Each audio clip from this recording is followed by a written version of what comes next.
नमस्कार, आप देख रहे हैं हमारी खास पेशकश म्हारा नेता और मैं हूं सुंदर सोलंकी। आज ईटीवी का कारवा पहुंचा है पानीपत ग्रामीण हलके में, जहां जनता दरबार लगा रहे हैं बीजेपी के विधायक महिपाल ढांडा।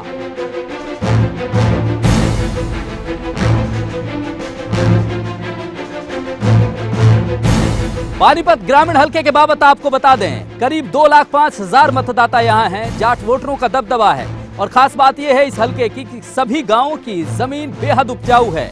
यहाँ का खीरा, यहाँ का खरबूजा पूरे देश में मशहूर है। समस्याओं का यहाँ भी अंबार है, चाहे रोजगार की बात करें, चाहे बिजली की बात करें, चाहे पानी की निकासी की बात करें। ऑयल रिफाइनरी यहाँ है, बावजूद इसके यहाँ के लोगों को रोजगार नहीं मिलता है। एक मशहूर कोल्ड ड्रिंक कंपनी यहाँ है, वहां भी रोजगार नहीं मिलता है। ऐसे में बड़े सवाल ये हैं कि क्या ये जो बुनियादी समस्या हैं उनसे छुटकारा यहाँ के लोगों को मिलेगा?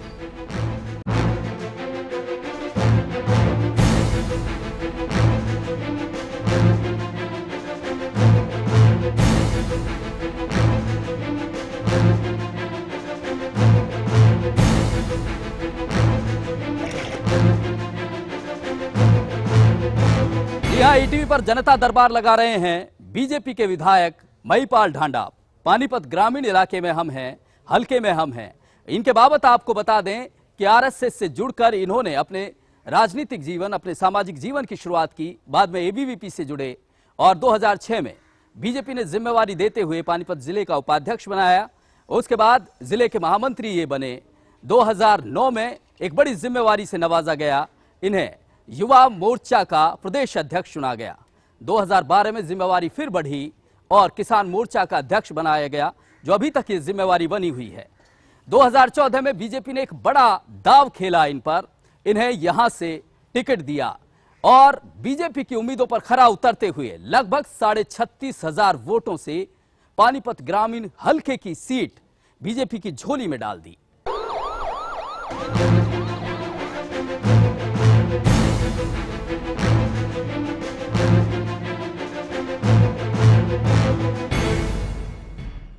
जी हां, ईटीवी पर जनता दरबार लगा रहे हैं महिपाल ढांडा, पानीपत ग्रामीण के बीजेपी के विधायक हैं। ढांडा साहब, स्वागत है आपका। पहला सवाल यही है कि बड़ी जिम्मेवारी के साथ एक तो बीजेपी लगभग 50 बरस बाद सत्ता पर काबिज हुई अपने दम पर। दूसरी बड़ी बात, आपने पानीपत जो ग्रामीण की सीट है काफी मतों से जीती। यहाँ की जनता को बड़ी उम्मीदों के साथ आपको वोट दिया, लेकिन बड़ा सवाल यही है कि करीब 9 महीने आपको चुने हो गए हैं। यहाँ की जनता को क्या मिला है? पानीपत ग्रामीण की जनता को क्या मिला है? लोगों का विश्वास के कारण ही भारतीय जनता पार्टी की सरकार सत्ता में आई है और हमने वायदा किया था प्रदेश की जनता के साथ भी और अपने हल्के की जनता के साथ भी कि डेवलपमेंट में हम लोग कहीं भी किसी भी प्रकार की चूक नहीं छोड़ेंगे। आधी कॉन्स्टिट्यूएंसी में मेरा आउटर कॉलोनीज आती हैं, अनअप्रूव्ड कॉलोनियाँ हमारी इसके अंदर आती हैं और आधे जो ये कॉलोनियाँ हैं, इन कॉलोनियों को रेगुलराइज कराने के लिए मैं लगातार 9 महीने से लगातार प्रयास कर रहा था जी। माननीय मुख्यमंत्री जी पिछले दिनों हरियाणा के हमारे यहाँ के विधानसभा में आए थे। पानीपत शहर और ग्रामीण की जो ये 24 वार्ड है, इस 24 वार्ड की एक रैली हम लोगों ने की थी। उसमें हमने माननीय मुख्यमंत्री जी से कहा था कि हमारी जो कॉलोनियाँ हैं, इन कॉलोनियों को आप रेगुलराइज करिए। इन कॉलोनियों में पिछले 20-25 साल से ना पानी है, ना बिजली है, ना गली है, ना नली है, ना सीवर है। चलने के लिए उनको कोई रास्ता भी नहीं मिल रहा है और लगभग 1-1 फुट तक पानी खड़ा रहता है। मच्छर है, हर घर में कोई न कोई आदमी बीमार है।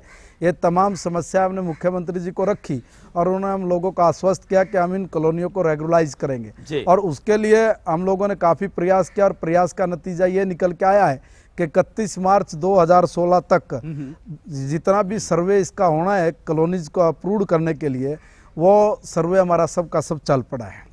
इसके बाद पीने का पानी हम लोगों को वहाँ पे उपलब्ध नहीं हो पा रहा था, इसलिए 75 ट्यूबवेल्स और 116 किलोमीटर लंबी पाइपलाइन, पीने के पानी की पाइपलाइन, ये हम लोगों ने उनसे अप्रूव करने के लिए बात की थी कि आप लोग इसकी मंजूरी दीजिए, क्योंकि आप ही ने, मुख्यमंत्री जी ने माननीय ने कहा था कि हर आदमी को पीने का पानी मिले, बिजली मिले, ये उसका अधिकार है। उसके नाते 116 किलोमीटर लंबी पीने के पानी की पाइपलाइन और 75 ट्यूबवेल वो हमारे लगभग पास होने की स्टेज पे हैं।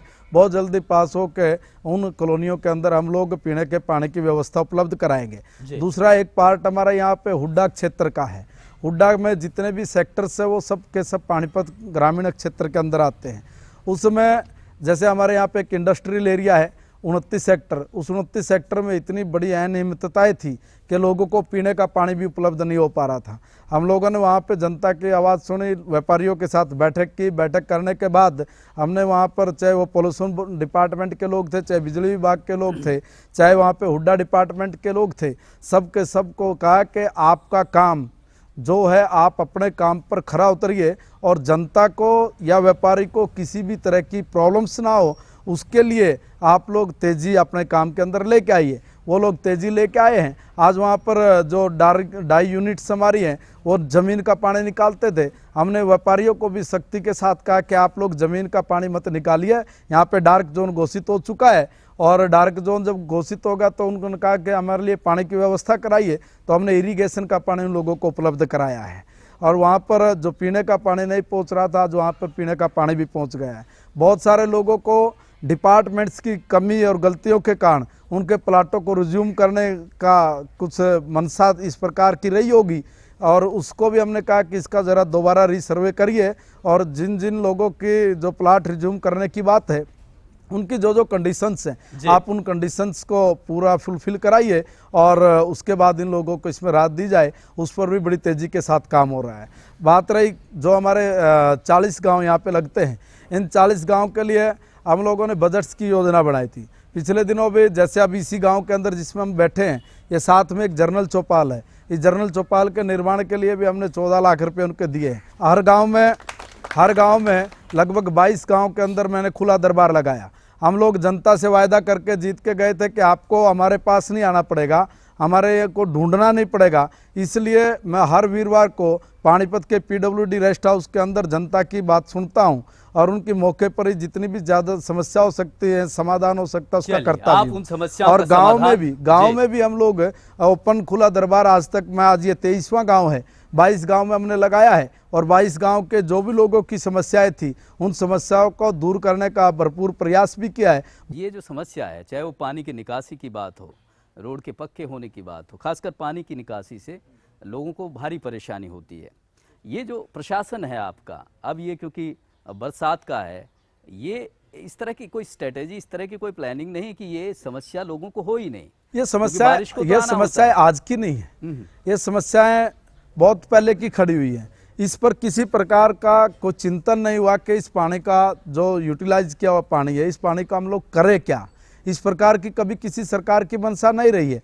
हम लोगों ने एक प्लान बनाया है और प्लान ये बनाया कि हम लोग इस पानी को रिसाइकलिंग करके कैसे दोबारा इसका उपयोग किया जाए। दूसरा ये कि भाई गाँव का जो पानी है, ये जो तालाब भी पानी के कारण भर गए हैं, पानी की निकासी ना हो पा रही है, इसके लिए भी एक विस्तृत योजना हमने कहा कि जो आसपास की ड्रेनेज हैं, इन ड्रेनेजों तक हम लोग पानी को कैसे पहुंचाएं। अब कई जगह पर प्रॉब्लम्स ये भी आके खड़ी हो जाती है कि किसान है, उसके खेत में से अगर वो ड्रेन निकलनी है तो वो भी कई बार ऑब्जेक्शन करता है कि देखिए भैया खुला नाला मत लेके जाइए, सीवर लेके जाइए। मगर सीवर अगर लगभग 10 एकड़ तक 15 एकड़ तक अगर सीवर जाएगा तो पानी की निकासी की प्रॉब्लम है, उसको हम लोग सॉर्ट आउट जल्दी कर रहे हैं। इस तरह की स्थिति अगली बार नहीं होगी। अगर रोजगार की बात करें, गांव का एरिया पड़ता है आपका, रोजगार बड़ी समस्या है आपके यहाँ के युवाओं को जो पढ़े लिखे हैं, ज़्यादा से ज़्यादा आपके हल्के के लोगों को रोजगार मिल सके, ऐसी कोई प्लानिंग है? बिल्कुल ऐसी प्लान है और ये प्लान के वक्त जब मैं लोगों से वोट भी मांगने के लिए आया था, आशीर्वाद मांगने के लिए आया था, तब भी मैंने ये कहा था कि रोज़गार हमारी प्रायोरिटी पे रहेगा। हम लोग रोज़गार के साधन सृजन करेंगे और अब साधन सृजन करने की दृष्टि से एक जो हरियाणा सरकार ने लगभग अभी एक 30,000 के आसपास में जो सरकारी वैकेंसीज निकाली है, उसमें भी मेरे हल्के के लोगों का जो हिस्सा होगा। और हम लोग इनको कह भी रहे कि भैया जरा आपके लिए 4 महीना है, ये 4 महीने अपने बच्चों को बोलिए कि वो सब लोग पढ़ेंगे। आपके यहाँ मैं बता रहा हूँ, मैं वो भी कह रहा हूँ, मिलता है मैं वो भी कह रहा हूँ, लोगों को नहीं मिलता है, आपके हल्के में है। ये भी एक समस्या रही है कि इंडस्ट्री होने के बावजूद भी यहाँ पर जितने बच्चों को रोजगार हमारे को मिलना चाहिए तो उतना बच्चों को रोजगार नहीं मिला है। हमारे यहाँ पे NFL है, हमारे यहाँ पे थर्मल पावर प्लांट है, हमारे यहाँ पे रिफाइनरीज है और इनमें जितना हमारे बच्चों को रोजगार मिलना चाहिए था वो नहीं मिला है। ये सही बात है, मगर अभी हम लोगों ने उस डिपार्टमेंट के जैसे रिफाइनरीज के तमाम पदाधिकारियों के साथ में एक बार की दौर की बातचीत मेरी हुई है। पिछले दिनों हमारे पेट्रोलियम मंत्री धर्मेंद्र प्रधान जी यहाँ पे आए थे, उस वक्त भी हमारी बातचीत हुई है और उसके जाने के बाद भी मेरी कई अधिकारियों से बातचीत हुई है कि हम लोग उसके बीच का रास्ता निकाल के कैसे यहाँ के लोगों को रोजगार मिल पाए उसकी व्यवस्था कर रहे हैं। प्राथमिकता है, इसमें आप प्रयास कर रहे हैं। जी ढांडा साहब कह रहे हैं, चाहे वो पानी की निकासी की बात हो, चाहे गांव के विकास की बात हो, चाहे बात हो सड़कों की और चाहे बात हो युवाओं को रोजगार देने की, वो पूरी तरह प्रयासरत हैं, हर स्तर पर कोशिश कर रहे हैं। लेकिन बड़ा सवाल यही रहेगा कि ये चीजें जमीन पर कब यहां के लोगों को दिखेंगी। एक छोटे से ब्रेक के लिए यहां रुक रहे हैं।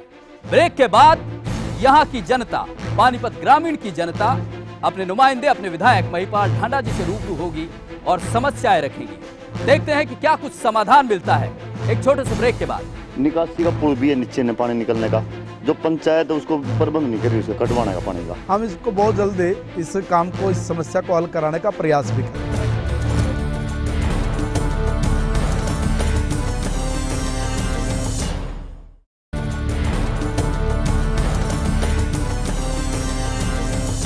ब्रेक के बाद स्वागत है आपका। ईटीवी पर जनता दरबार लगा है और बीजेपी के विधायक पानीपत ग्रामीण के महिपाल ढांडा अपनी जनता से रूबरू हैं। यहाँ की समस्याएं क्या हैं जान लेते हैं। जी रखिए अपनी बात। विधायक जी, हमारी सबसे बड़ी पहले पूरे गांव की समस्या है जी रोड की क्रॉसिंग की, जिससे हमारे गांव में कई बार अप्रिय घटना हो गई, मतलब कई मौतें भी हो चुकी हैं।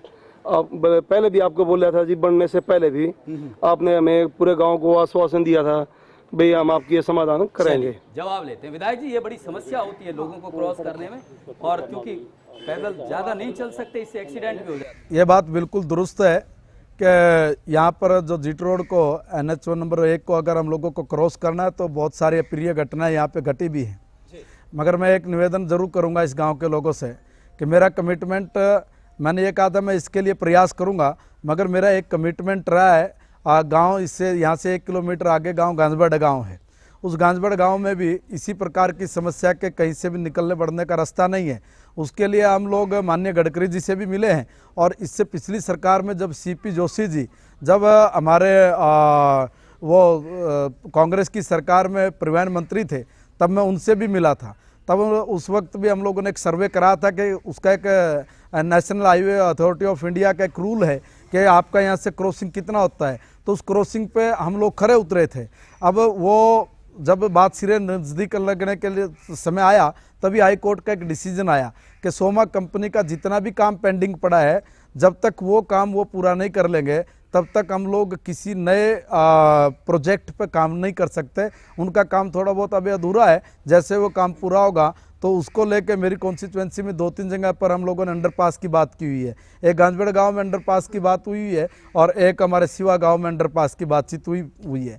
अब जो बड़ौली गांव का रास्ता है, बड़ौली गांव के रास्ते के लिए अगर हम लोग यहाँ से थोड़ा सा चलेंगे तो चलते रिफाइनरी के पुल के नीचे से घूम के ये लोग आ सकते हैं। अभी मैं ये नहीं कह रहा हूँ कि हम लोग इस पर ध्यान नहीं देंगे या इसका प्रयास नहीं करेंगे, मगर इससे भी ज़्यादा बड़ी समस्या वो गांजबड़ गांव के लोगों के लिए है। मैं एक बार प्रयास कर रहा हूँ कि धीरे धीरे करके हम लोग जितने गांव की क्रॉसिंग है उस पर अंडरपास बने, इसके लिए हम भारत सरकार से भी बात करेंगे। चलिए, आप ये भरोसा दे रहे हैं कि ये समस्या दरअसल तकनीकी समस्या है। सोमा जो कंपनी है उसका काम खत्म होता है तो ये जो गांव की समस्या है उसका समाधान हो जाएगा, ये विधायक जी भरोसा दे रहे हैं। अगली समस्या ले लेते हैं। जी रखिए अपनी बात। विधायक साहब, दूसरी समस्या तालाब की है, जो कि बड़ौली गांव में तालाब है। इसमें इतनी बदबू है बहुत ज्यादा। बराबर में स्कूल है, स्कूल में भी मैं आज गया था, स्कूल में भी बदबू की मार जा रही है। ये कितने जल्दी से जल्दी तालाब की सफाई हो सकती है ताकि हमारे गांव में बीमारी नहीं फैले, इस पे कितना कंट्रोल करूँ? हाँ, ये बात बिल्कुल ठीक कह रहे हैं। यह खाली कोई एक बड़ौली गांव की समस्या नहीं, पूरी विधानसभा में की नहीं बल्कि पूरे हरियाणा भर में ये एक बहुत बड़ी गंभीर समस्या है। इस समस्या के लिए हरियाणा सरकार एक प्लान बना रही है और वो प्लान पहले भी थी, मगर उस पर कभी आज तक किसी ने काम नहीं किया। हमारे यहाँ पे तालाब पे 3D की योजना आई। प्लान तो बहुत टाइम में आएगा। ये तो मैं वो बता रहा हूँ, मैं बता रहा हूँ, उसी को बता रहा हूँ मैं। वो 3D की प्लान है, 5D की प्लान है, और 3D और 5D की प्लान पे आज तक कभी काम नहीं हुआ है। हम लोग इस पर 3D की प्लान पे काम चालू करवा रहे हैं। उसके लिए हमने इस ब्लॉक के अंदर पहले 4 तालाब लिए हैं उन 4 तालाबों पर हम एक बार जरा उसका एक्सपेरिमेंट कर लें कि भाई 3D का अगर वो प्लान सक्सेस होता है तो बहुत जल्दी हम लोग ये बाकी की प्लान भी पूरी की पूरी कॉन्स्टिट्यूएंसी के पॉइंट्स के ऊपर लागू करेंगे। स्कूल के साथ में है, बच्चे बीमार स्कूल पड़ के सकते साथ में कई तालाब तो गांव के बीच में भी हैं। देखिए, एक बार खाली बोलने भर से तुरंत काम हो जाए और लोगों के साथ झूठी कमिटमेंट, ये मैं कम से कम नहीं करता हूं, मगर जो भी ये तालाब की पानी की निकासी है, अल्टीमेटली पानी जाएगा कहाँ पे? जब तक हम लोग पानी जाएगा नहीं किसी जगह पे और उसका रास्ता नहीं खोद लेते तब तक तो समस्या रहेगी। अब अगर वो पानी को हम लोग गांव की गलियों पे छोड़ देंगे तो उससे भी ज़्यादा उसका नुकसान होने वाला है। इसलिए इस योजना को हम लोग बहुत जल्दी लागू कर रहे हैं कि यहाँ के गांव का पानी हम लोग कहाँ तक छोड़ पाएँ कि वो पानी ड्रेनेज के अंदर चला जाए और वो परमानेंट उसका सोल्यूशन कैसे हो, ये योजना है। स्थायी समाधान की बात कर रहे हैं विधायक जी कि गांव में ये समस्या दरअसल बडौली की नहीं है, ज्यादातर गांवों में ऐसी स्थिति बन जाती है, लेकिन परमानेंट सॉल्यूशन करना है, पानी ऐसी जगह छोड़ना है जहां और लोगों को नुकसान ना हो। इस पर काम हो रहा है और जल्द होगा, ये भरोसा दे रहे हैं। अगली समस्या ले लेते हैं जी, रखिए बात।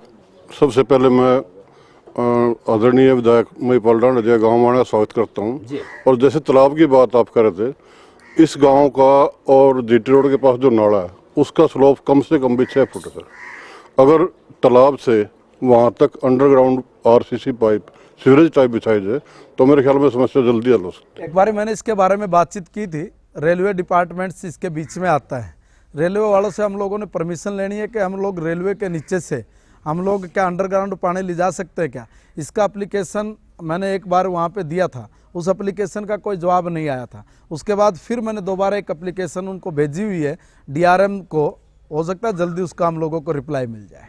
विधायक जी कह रहे हैं कि जो पानी निकासी की समस्या है उस पर वो बेहद गंभीर है। इसके बावत जो भी जिस अधिकारी को कहना होता है ये बाकायदा कह दिया गया है। अगली समस्या लेते हैं जी, रखिए बात। एक जी 2 गाँव का निकासी का पानी है जी, गांजबड़ का भी बडौली का भी निकासी का पुल भी है नीचे ने पानी निकलने का, जो पंचायत उसको प्रबंध नहीं करी, उसको कटवाने का पानी का, ना आगे तक खदवान दी, ना नाला साफ करवा रही, ना कुछ करवा रही, ना गवर्नमेंट करे। और 5-6 किले हैं, यो आदमी गरीब आदमी बेचारा वह सारे जीरी आओ जीरी मर जाए, क्यों आवे क्यों मर जाए, बहुत बार खाने के लिए प्रॉब्लम हो रहा है जी। विधायक जी एक बार जो ये एक टेक्निकल, इसमें फिर वही बात आती है कि एक बार इसमें जो टेक्निकल बात करनी है वो हम लोगों को रेलवे डिपार्टमेंट्स के लोगों के साथ बातचीत करनी है। मैं वही बात कर रहा हूँ, ये खाली यहीं की नहीं है, ये बहुत बड़े इलाके की समस्या है। इस पर कभी किसी ने आज तक टेक्निकल ध्यान नहीं दिया। अब टेक्निकल ध्यान नहीं देंगे तो अगर एक बार काम चलाऊ काम अगर हम लोगों ने कर दिया तो उस काम चलाऊ काम फिर दोबारा सिरदर्दी रहेगी। इसलिए इसका स्थायी बंदोबस्त वो हम लोग उसकी दिशा में हमारा एक कदम बढ़ा है आगे। हम इसको बहुत जल्दी इस काम को, इस समस्या को हल कराने का प्रयास भी करेंगे। विधायक जी भरोसा दे रहे हैं कि खुद इस समस्या को सुलटाएंगे, इसका समाधान निकालेंगे। जी रखिए अपनी बात। विधायक जी मैं आपसे निवेदन करना चाहता हूँ, आप टेक्निकल विंग से इसके सलाह मशवरा करके आप इसके पैसे मंजूर कराइए ताकि दोनों गांव के पानी का निकासी का रास्ता बन सके। एक निवेदन यह करूंगा कि सारा पैसा हम लोग डी प्लान का इधर लगाएंगे, वो भी ठीक नहीं है। उसके लिए भी कुछ गांव में ऑलरेडी आप लोगों की जो समस्या के लिए पैसा हमने देना है, हम वो पैसा आप लोगों को देंगे। मगर इस प्लान में, किस प्लान में ये पैसा आ सकता है, कल हम लोग इस बारे में बात रख के प्रशासन से इसकी जानकारी भी ले लेंगे। 7-8 लाख रुपए में काम होगा तो अभी कर दिया। विधायक जी ने भरोसा दिया है, इंस्टेंट सॉल्यूशन किया है कि जो ये समस्या बताई गई है इसका समाधान अगर 7-8 लाख में होता है तो वह भी करते हैं। अगली समस्या लेते हैं जी, रखी बात। हाँ जी, जो जिक्र चल रहा था हमारे इसका पुलिया का जीटी रोड की, और उसका ये जवाब आया कि भाई रिफाइनरी पुल के तले पुल है, यहाँ हमारा सर्वा कर लीजिए, साल में 17-18 एक्सीडेंट हो लिए, इंसान मर लिए इंसान। इस पुलिया में जैसे हम कहीं उन घूम कर जाएं, कहीं भी जाएं, जो हमारी पब्लिक है वो नहीं जा सकती, नहीं पैदल ट्रैफिक भी नहीं जा सकती, ट्रैफिक भी बहुत दिक्कत जावा है। चलिए जी, हम अपने विधायक साहब के एक बात कह रहे कि इसका ऐसा ना करो, वहाँ चक्कर काट का जो वहाँ जो इसका आप कोई समाधान करो। मैं एक बार और आपको रिपीट कर देता हूँ कि देखिए, नेशनल हाईवे के कुछ रूल रेगुलेशंस हैं और ये वैसे भी डिपार्टमेंट भारत सरकार का है, फिर भी हम लोगों ने बहुत प्रयास किया था। जैसे आपने बताया कि भाई 16-17 एक्सीडेंट्स यहाँ पे, ऐसे ही गांजबड़ गांव के अंदर भी इस प्रकार के दुर्घटनाएं हुई हैं और वो दुर्घटनाएं घटने के कारण हम लोग यहाँ पर वो लोग बैठे हुए भी हैं जो मेरे साथ उस वक्त परिवहन मंत्री से मिले थे। सवाल यही है, ये घूम फिर के यही आ रहा है कि ये कब तक हो जाएगा? कब तक? मैंने बताया जब तक सोमा कंपनी का काम पूरा नहीं होगा तो ये कोर्ट के डायरेक्शन है कि तब तक कोई नया काम की शुरुआत नहीं हो सकती। विधायक जी ये भरोसा दे रहे हैं कि ये दरअसल इस मामले को गंभीरता से उन्होंने लिया हुआ है, इसमें कोई कोताही नहीं बरती जाएगी, यहाँ की जनता को भी, यहाँ के गांव के लोगों को भी, कि जैसे ही इसमें जो टेक्निकलिटीज हैं वो खत्म होंगी, यहाँ के लोगों को बाईपास हो, अंडरपास हो, मतलब इस समस्या से छुटकारा मिल जाएगा। अगली समस्या ले लेते हैं। मैं आदरणीय विधायक जी को बताना चाहता हूँ, गांव में एक बहुत बड़ा प्लांट है गांव में, और 94 से ही उन्होंने गांव की 1 एकड़ ज़मीन दबा रखी है, जिसमें हमने उनको हाई कोर्ट से भी ऑर्डर करवाए हैं खाली करवाने के लिए। और मेरी लगातार 5 साल तक प्लांट वालों से यही बात होती रही है, भाई आप जो है ना गांव के बच्चों को रोजगार लगवाओ। उसके बाद माननीय उपायुक्त महोदय ने पिछले 2 साल से 2013 के 8वें महीने में ये माननीय हाईकोर्ट का फैसला आया था, तो डीसी साहब ने 2 साल से वो दबा रखा है, और उसके बाद फैसला आने के बाद भी कंपनी बिक जाती है। ये पिछली सरकार की बात बता रहा हूँ मैं। तो मैं तो ये चाहता हूँ भाई मेरे गांव के लोगों को ज़्यादा से ज़्यादा रोजगार मिले, ताकि इनके चूल्हे जल सके। रोजगार से बड़ी कोई चीज़ नहीं है, आप इनको रोजगार दिलाएं। देखिए, आज सरपंच साहब ने बात मुझे अभी आपके कार्यक्रम में बताई है, इससे पहले इसके बारे में मेरे को से कोई डिस्कशन भी नहीं हुआ है, और अगर इस तरह की कोई बात है तो एक बार हम लोग इसके बारे में पूरी जानकारी जुटा के बेटर से बेटर सोल्यूशन की आवश्यकता निकालने का प्रयास करेंगे। विधायक जी ने लगातार ये भरोसा दिया है कि कोई भी समस्या हो उसमें ना तो कोताही बरती जाएगी, और ये जमीन का मुद्दा है उनके संज्ञान में अभी आया है, इसको भी देखा जाएगा। और दूसरी बड़ी बात उन्होंने कही कि हल्के में विकास की कोई भी बात हो उसमें किसी भी तरह की कोताही या किसी भी तरह की ऐसी चीज को रुकावट नहीं बनने दिया जाएगा जिससे लोगों को परेशानी हो। बहुत बहुत शुक्रिया आपका महिपाल ढांडा जी, आपने जनता दरबार लगाया ईटीवी पर। तो जिस तरह से इस जनता दरबार ने लोगों की समस्याओं को एक मंच दिया है समाधान का, लगातार ये कारवां हमारा चलता रहेगा। तब तक के लिए नमस्कार।